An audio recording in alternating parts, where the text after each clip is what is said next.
At 1740 Moscow time, a Russian UAV command node near Rostov shifted to full operational status.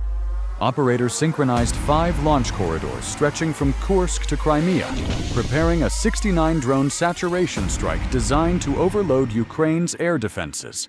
An Iskander-M launcher stood on alert, timed to fire once Ukrainian intercept assets were fully committed.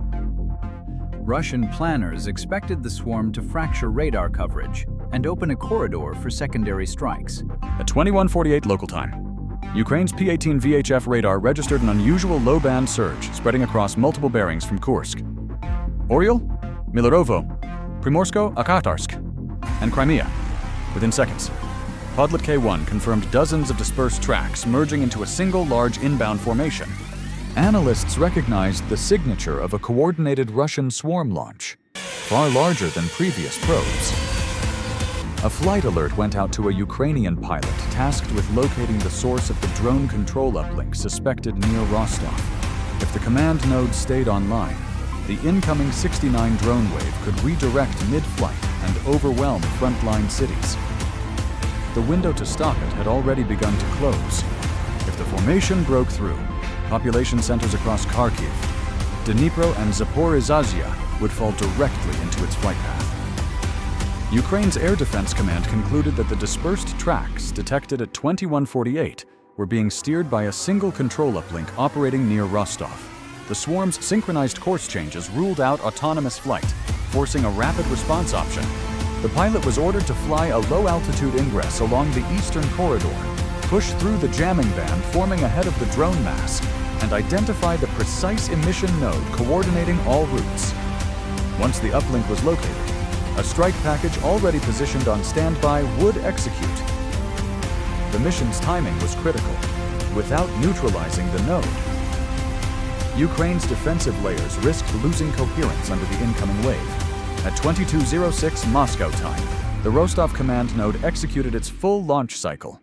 One by one, drone pads across Kursk, Oryol, Milerovo, Primorsko-Akhtarsk, and Crimea ignited. Releasing Shahed and Garen-class units in perfectly staggered waves, telemetry from all 5 directions fused instantly into a single control map in Rostov, creating a unified, steerable strike package that could pivot mid-flight with a single uplink command. The formation expanded like a moving weapons grid across southern Russia, tightening its shape as it crossed the line toward Ukrainian airspace. Ukraine's early warning network reacted within seconds. P-18 VHF showed a surge of low-band reflections so dense the screen looked saturated with static. Podlet K-1 attempted track separation, but each split collapsed as the swarm executed synchronized course corrections, unmistakable evidence of centralized control. Not autonomous routing. Air defense relayed the composite radar picture to the Ukrainian fighter running the eastern ingress corridor. The jet's altimeter locked steady as the pilot flattened into the assigned approach band, and the SPO-15 receiver flickered with short, broken pulses from Russian search radar sweeping for anything closing on the uplink zone. Below, mobile fire groups opened fire on the swarm's vanguard, but radar overlays confirmed it was only a thin outer shell. Additional layers larger, denser, faster were converging from behind, all anchored to one point inside Rostov. Command to all units, swarm density rising. Prepare for layered intercept. If the pilot failed to locate that node, the entire formation would remain fully coordinated. And if it stayed coordinated, the swarm's next adjustment cycle would steer it toward critical energy infrastructure across eastern Ukraine. The Ukrainian fighter dropped into the eastern corridor, skimming low enough for ground clutter to mask its signature, while the jamming field ahead thickened like a moving wall. The radar altimeter held between 85 and 120 meters, maintaining a razor-thin buffer over rising terrain. Every correction kept the jet inside the narrow ingress lane, designed to slip beneath Russian long-range surveillance operating in the L-band class. The SPO-15 spiked again sharper, longer, indicating a Russian search radar widening its sweep, likely emitting in the 2.8–3.2 gigahertz range. Both sides were now actively hunting. For the pilot, the margin for error was almost zero any higher, and Russian radar would lock him. Any lower and the terrain would take him out. On the ground, Ukraine's mobile fire groups locked onto the swarm's forward layer as it breached the boundary. Thermal optics, effective out to 4-6 kilometers, lit up with multiple heat signatures. The first bursts of 23M Su-23-2 fire cycling near 2,000 rounds per minute ripped through the darkness. Several Shaheds jolted off course, their propeller signatures flickering on air defense feeds as rounds cut into their guidance housings. Russian controllers reacted immediately, adjusting headings across the rear layers to tighten the formation. The fighter climbed briefly to 450 meters, capturing a clean radar snapshot. Podlet K-1 transmitted a compressed frame showing stacked drone layers shifting in synchronized arcs. EW noise surged along the corridor edge as Russian jammers pushed power above 810 kilowatts. Trying to blind the jet, ground units kept firing, but the main body of the swarm stayed locked on course, pressing forward under centralized command. Inside the Rostov command node, Russian operators detected a disturbance in the swarm's telemetry stream, brief altitude fluctuations and broken throttle signatures from the drones hit by Ukraine's forward fire groups. The lead controller switched the system to adaptive routing mode, allowing each drone cluster to receive new vectors every 4-6 seconds. A secondary uplink antenna, operating on a 900 MHz control band, activated to reinforce command integrity across the formation. Russian technicians increased the output of a supporting EW station near Milarovo, pushing jamming power above 12 kilowatts, enough to distort low-altitude radar returns along the eastern corridor. Their objective was clear: disrupt the Ukrainian fighter before it closed on the uplink's emission point. A packet burst sent to the swarm's rear layers forced a coordinated altitude drop from 300 meters to 180 meters, creating a dense moving wall intended to block radar scans from the Ukrainian jet. Rostov control uplink, stable Titan formation, block external scans. Podlet K-1 operators on the Ukrainian side saw the shift instantly.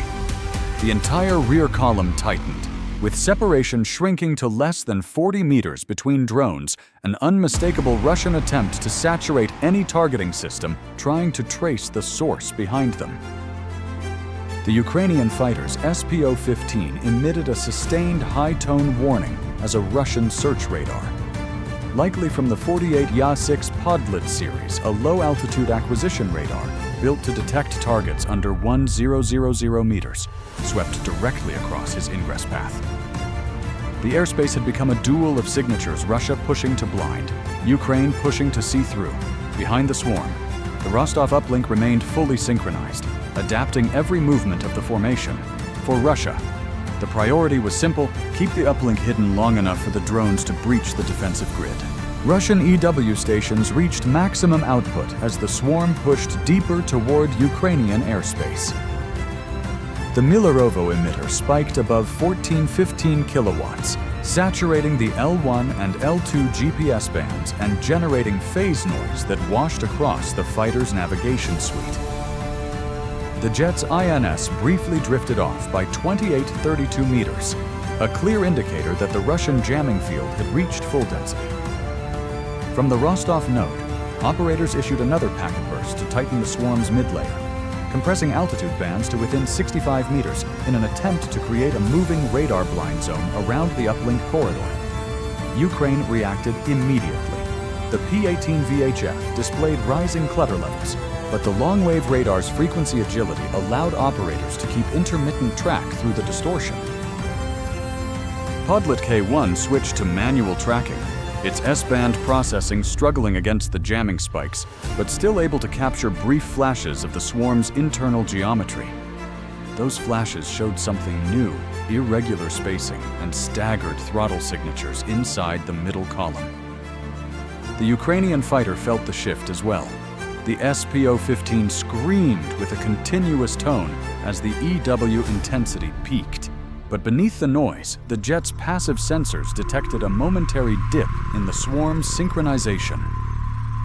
For less than 2 seconds, command packets from Rostov faltered. Several drones drifted out of alignment. their headings deviating by 6 to 9 degrees before recovering. It was a small fracture, but a real one. And for Ukraine, any crack in the uplink meant the corridor to locate the node was finally starting to open. But reaching that corridor meant flying straight through the jamming peak, where instruments lagged and every sensor update came half a second too late. The brief fracture inside the swarm's synchronization triggered an immediate reaction on both sides. In Rostov, Russian operators rerouted uplink control to a secondary channel on the 1.2 GHz band, attempting to stabilize packet flow. Output on the primary antenna jumped to 110% load, pushing the cooling system to its thermal limit as technicians forced the guidance network back into alignment. A corrective burst went out across the swarm, pulling the middle column into a tighter stack with altitude separation, restored to 40-45 meters. Russia had one goal: keep the control center hidden so the swarm could stay coordinated.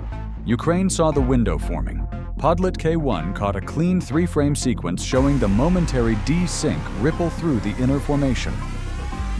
P-18 VHF confirmed a slight phase lag between columns, small, but consistent enough to predict the corridor behind them.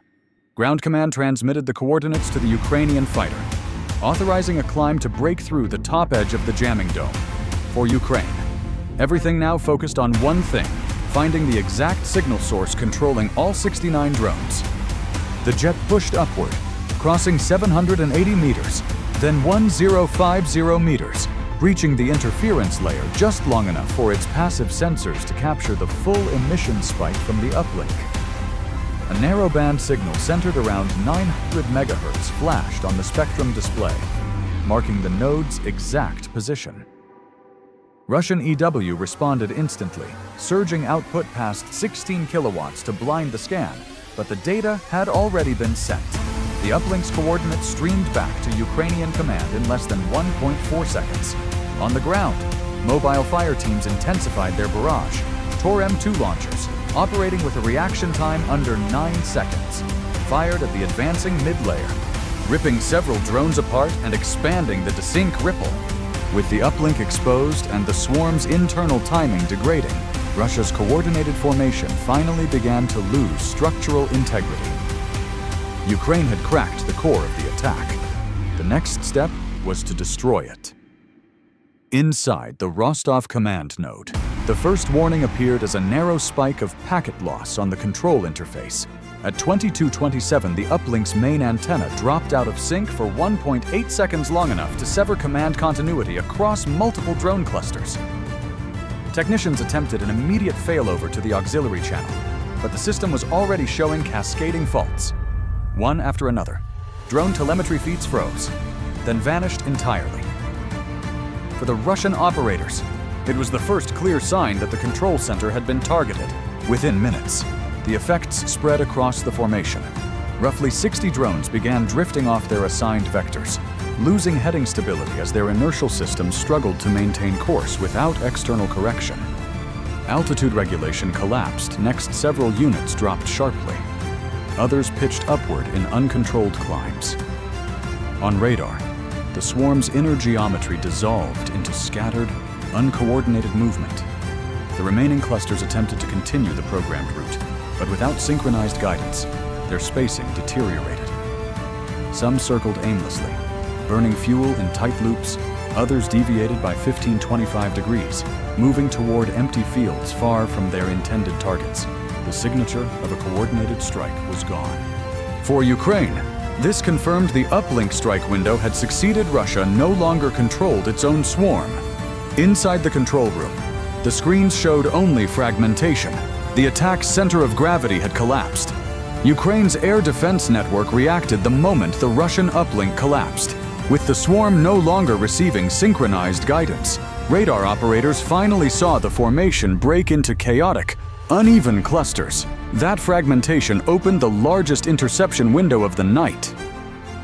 P-18 VHF began feeding clean, stable tracks to firing units, while Podlet K1 identified priority drone groups descending unpredictably between 120 and 260 meters. For Ukraine, this was the opening they had been fighting toward since the first detection: destroy as many drones as possible before any cluster regained direction. Mobile fire teams struck first. Tor M2 systems, now facing drones without coordinated evasive patterns, executed rapid sequence launches with engagement success rates far above the earlier phases. Across multiple sectors, Gepard units and 23mm emplacements shredded low-flying drones that had drifted off course. In less than 10 minutes, 34 UAVs were confirmed destroyed or downed across 14 separate impact zones. Russia attempted to salvage the operation. An Iskander-M ballistic missile was launched from the Rostov area. Its trajectory intended to coincide with the swarm's final push, but without uplink synchronization, the missile's timing no longer matched the drone corridors. Tracking data showed a deviation of over 3.5 kilometers, placing the warhead far from any meaningful defensive target. The strike had lost its backbone. With the control node gone, Ukraine had turned the entire offensive back against its initiators. The collapse of the Russian swarm revealed its consequences with absolute clarity. From the Russian perspective, telemetry captured from the few drones still airborne showed corrupted navigation buffers, incomplete packet loops, and inertial drift well beyond mission tolerances, all symptoms of a centralized control network failing at its core. By routing all 69 drones through a single uplink node on the 900 MHz band, with only a thin one, 2 GHz backup, Russia had created a system dependent on uninterrupted packet flow. Once Ukraine disrupted that node, drones that relied on 4 6-second vector updates degraded immediately. Inertial systems designed for short autonomous windows could not maintain formation. Headings drifted, altitude control collapsed, and the swarm dissolved into scattered, inefficient movement. What had begun as a unified strike package ended as a fragmented mass with no coherence or strategic value. Ukraine evaluated the same moment with a different conclusion. The battle validated the strength of its layered air defense model, P-18 VHF, maintaining long-wave track through heavy EW clutter. Podlet K1 providing altitude resolution in the S-band envelope, and EW units pushing 8-12 kilowatts, jamming loads into the GPS L1/L2 bands at the exact moment the uplink destabilized. Mobile fire groups ZU-23-2 Gepard, Tor M2 exploited the desynchronization window and dismantled the swarm before any cluster could recover. The coordinated timing of radar, EW, and mobile interceptors was not accidental. It demonstrated that Ukraine had learned to convert technical weaknesses in Russia's architecture into battlefield advantages. Western defense analysts viewed the engagement as a significant proof of concept. Many NATO militaries consider saturation-style drone attacks among the most difficult scenarios to defend against. Yet Ukraine neutralized one by combining long-wave detection, EW disruption, and rapid intercept sequencing. The strategic takeaway was unambiguous. Russia's swarm model must evolve toward distributed guidance and redundant uplink nodes, while Ukraine now fields an effective counter-swarm framework capable of resisting massed and butter low-cost strike systems under real battlefield pressure. The operation closed with a clear outcome. A 69-drone saturation strike collapsed once its command node was exposed and neutralized. Ukraine's radars, EW units, and mobile intercept teams turned a coordinated swarm into a scattering of isolated targets, proving that centralized control can be both a strength and a liability. For Russia, the loss underscored a structural vulnerability. For Ukraine, it validated a defense model built on timing, coordination, and pressure at the right moment. The hunters had finally become the hunted. Bye for now.